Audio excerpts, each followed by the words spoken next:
Our journey continues from the historic city of York, a beautiful place in northern England, known for its ancient walls and charming streets.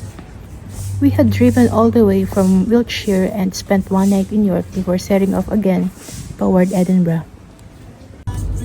The drive from York usually takes around 4 to 5 hours, but this was no ordinary day. Storm Amy had just swept across the region, bringing strong winds and heavy rain that made the trip quite an adventure. But despite the storm, we carried on, determined to make it to Scotland and see the beauty that awaited us there. Along our journey, we passed through the Tyne Tunnel, which is an underground road tunnel that runs beneath the River Tyne connecting North and South Tyneside.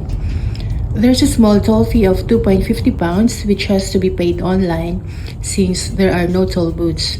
It's best to settle it within the same day to avoid fines. The drive through the tunnel was quick and easy, which is a cool part of our road trip heading north.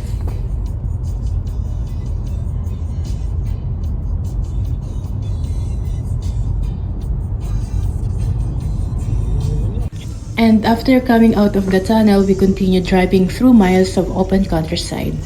The scenery was beautiful, rolling green hills, winding roads, and fields dotted with fluffy sheep. As we went further north, the air felt cooler and the landscape started to change. The hills grew steeper, the sky wider, and the views even more stunning.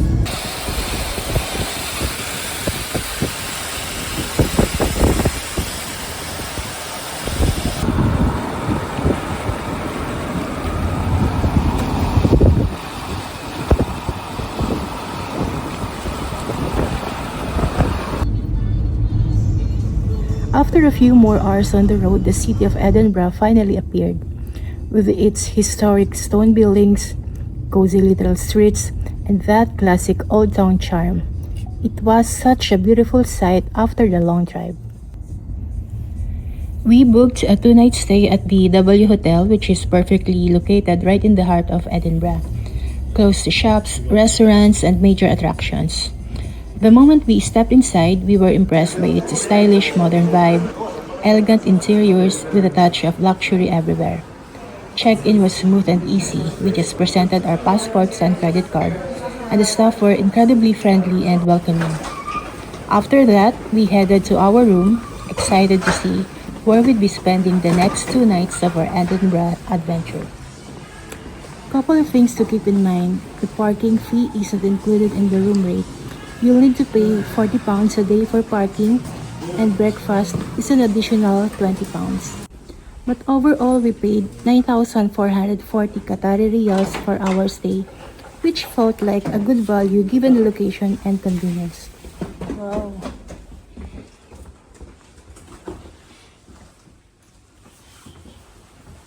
Our room had a huge king-size bed, a comfy sofa, and a nice little reading corner that made it feel just like home. The design was modern and stylish with soft lighting and a calm vibe, which is perfect after a long day of exploring the city. And what I loved most was the his and hers lavatory sinks, plus the toilet and bath being separated. Such a thoughtful touch that made their stay even more convenient and relaxing. Oh, it's got Mr. Anthony on there.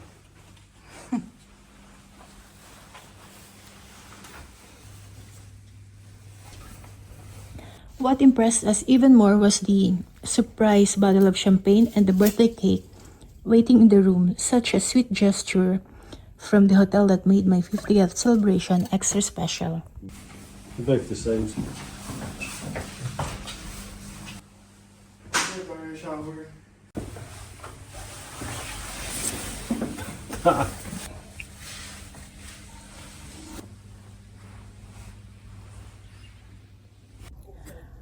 After that long journey, we decided to take a quiet moment and try out the hotel's coffee maker.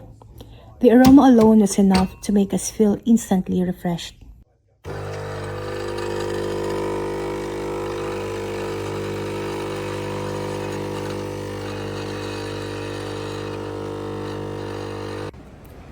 After settling in, we walked over to the mall beside the hotel for dinner.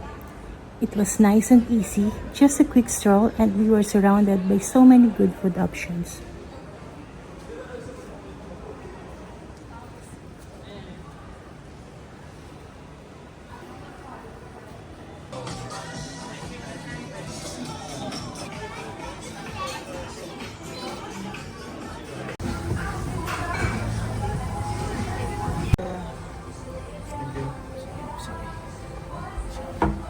Thank you. Another beer as well, please. One more, yeah? Excellent, thank you very much. What can you say about your green curry It was fantastic. apart from really spicy? Well, it wasn't really spicy, but it's going to burn on the way out. How about your ano? We're not finished yet. It's almost finished, you still I'll tell you once I'm you finished. don't know? Yeah. Once it's finished and goes brrr, then that's the test. For me, it's a bit sweet and what do you call it? Yeah, a bit spicy also, and What do you mean spicy? So it's not spicy at all. It's got a bit of pepper in it. That's what she means. or maybe I can still taste your green curry. Got beer? I don't like it.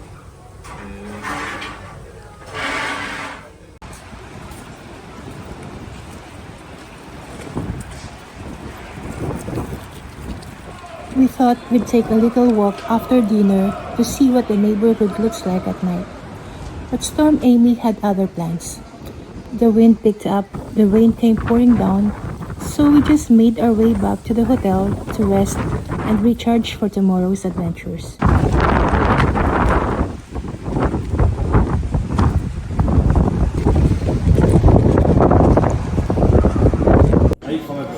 We started our first day in Edinburgh with a traditional Scottish breakfast, the perfect way to kick off the morning. You are presented with a menu filled with a variety of delicious dishes. You can choose as many items as you'd like, all for the price of £20.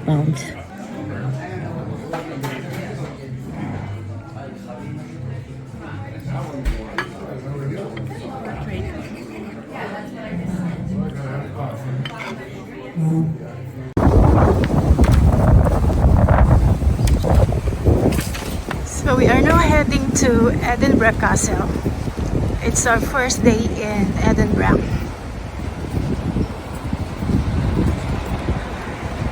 And luckily the weather is good compared to last night, which was raining and a strong wind.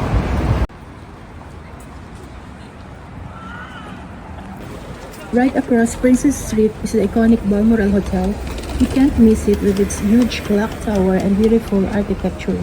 It's been a symbol of luxury and history since 1902, and being so close to Waverley Station makes it super convenient for travelers. In fact, the clock is actually set a few minutes early, so travelers won't miss their trains.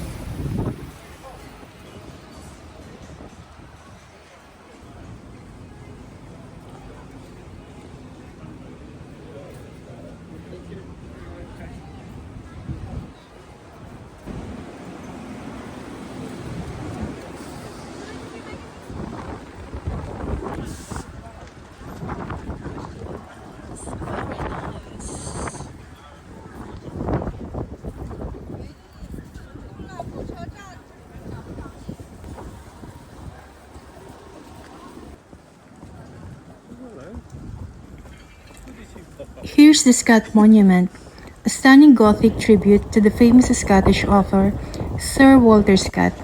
It was built between 1840 and 1844 and officially opened in 1846, standing as one of the Edinburgh's most iconic landmarks.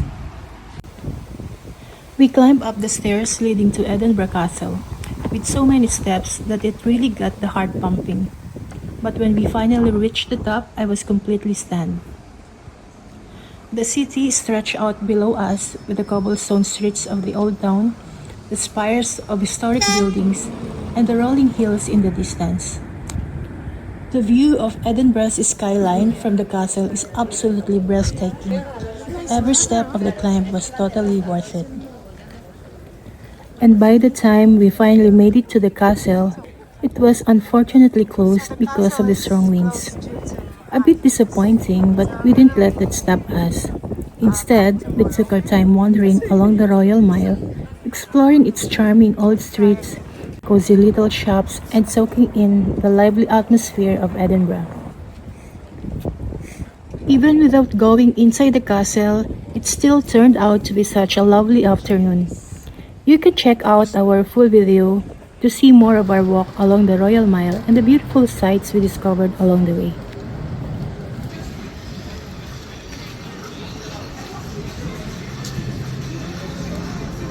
After that, we headed to the Edinburgh Dungeon.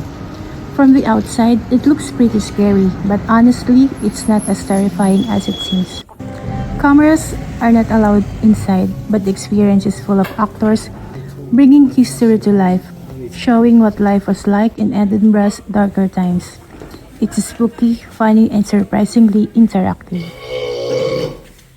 So I will be back shortly for you all. Are you correct? And I'll explain the rest of the talk to you all. So thank you all for your attention.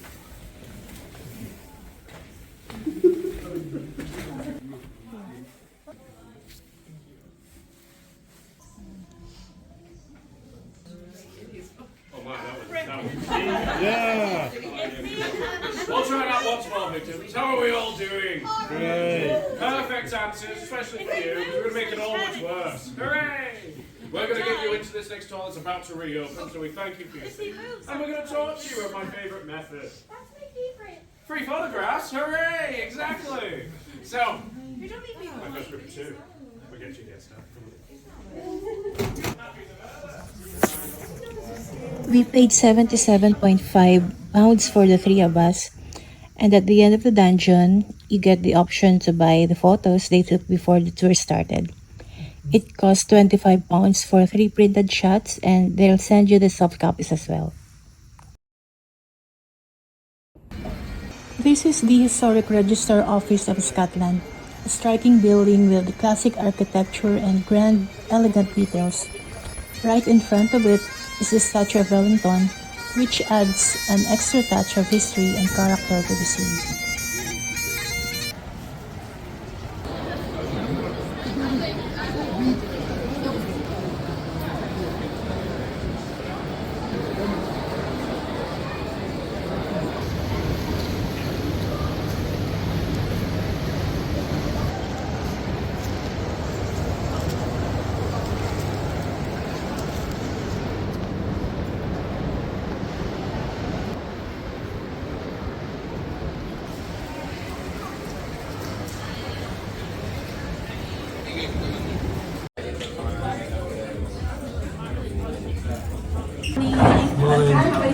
Good, thank you. Can we have 2 Scottish porridge and 2 Rebel Benedict? Two things. Would you like any tea? Benedict. Very good choice. Any tea, coffee? The next day is gonna be a long one as we head back to England. So we're taking it slow, enjoying the view of the castle, the Balmoral Hotel, while having our tea and some eggs benedict. Scottish porridge, that's what it is. With jam.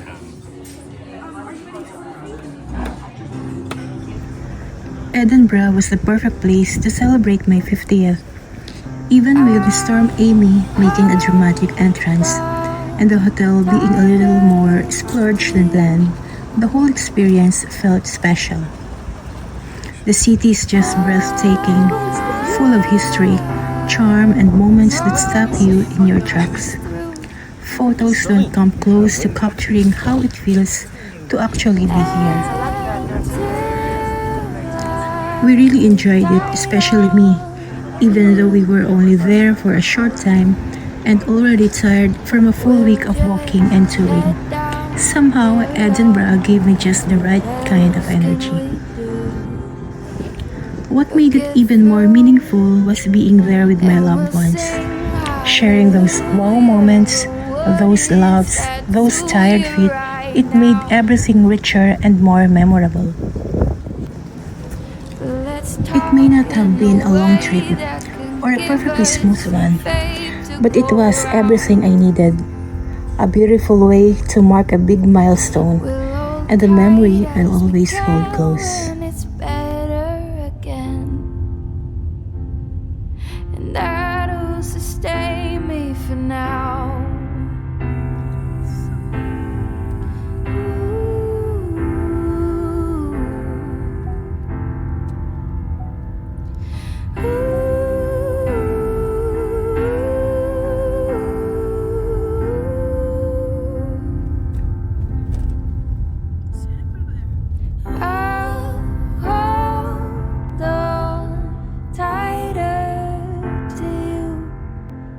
My friend, when we're together again, Our journey continues as we head to Stoke-on-Trent, so stay tuned for more of our adventures. And don't forget to subscribe so you won't miss a moment of the trip.